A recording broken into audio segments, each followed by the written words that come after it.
Ассалаумағалейкум, ардақты ағайын. Армысыздар Алматының айтысқұмар жұртшылығы. Қош келдіңіздер. Тәуелсіздікке тарту атты жыл жабар қорытынды айтысқа келіп отырсыздар. Айтыстың тақырыбы тәуелсіздік. Басымызда биыл 26 жыл тұрған, 27 жылға қадам басқан тәуелсіздік халықтың ең басты байлығы. Тәуелсіздіктің артасында шалқаңдап жүрміз. Еңсемізді көтеріп, бүкіл әлемдік қоғамдық қауымдастықта Қазақстан деген ұлы мемлекеттің көк туы желбіреп, елмен тереземіз тең болып сөйлесіп жатсақ, осының барлығы біздің тәуелсіздіктің арқасы. Тәуелсіздігімізді бағалайық. Енді осы айтысты Қазақстан ұлттық арнасы президенті Ерлан Қарин мырза біздің өтінішімізбен телевизорға түсіріп жатыр. Жаңа жылдан кейін көрсетеміз деп жатыр. Осы айтысты насихаттап жатқан Қазақ ұлттық радиосы, Шалқар радиосы осыны жазып жатыр қазір. Ертең радиодан бере бастаймыз деп. Мыңда бір рахмет сіздерге. Енді әңгімені осымен тамамдап, ресми әңгімені айтысты бастап кетейік. Жаңа ғана жеребе тасталды. Ақындар алғашқы жұп болып ортаға шығатын. Кеше тамаша айтыс жасады екеуі де. Аспанбек Шұғатаев, Баянауыл және Мейірбек Сұлтанған Астана біздің талантты ақынымыз.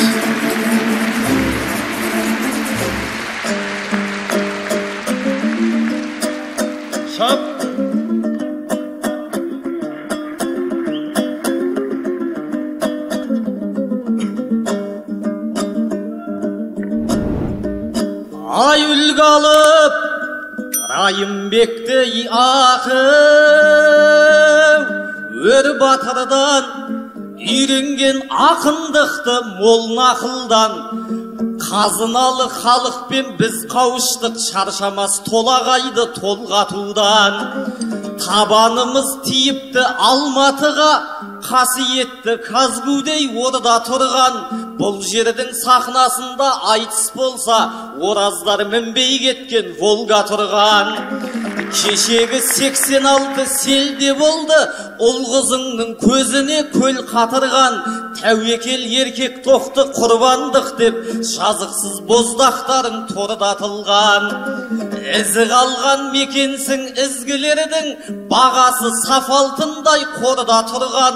Арыстаны атылып апанында, жолбарысы қапыда жолдатылған.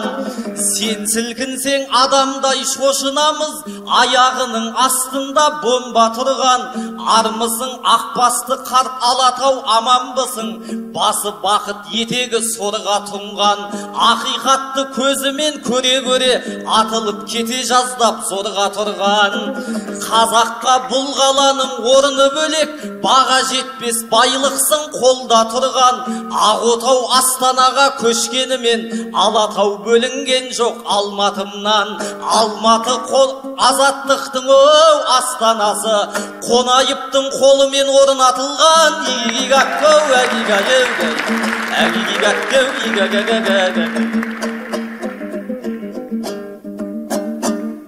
Ай жері көкке сыйғызбастан мақтасақта, жер бауырлап қап жүрме шаппа-шапта.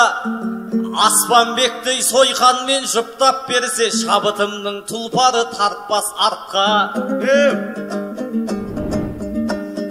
Аспанбек қарсыласқа сілтей бермей, қамшыңды астыңдағы атқа сақта.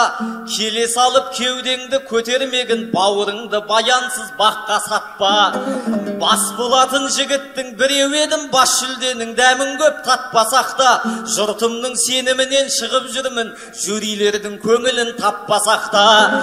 Қуағашты құшақтап ақын болдым, алтыннан домбыраны тартпасақта.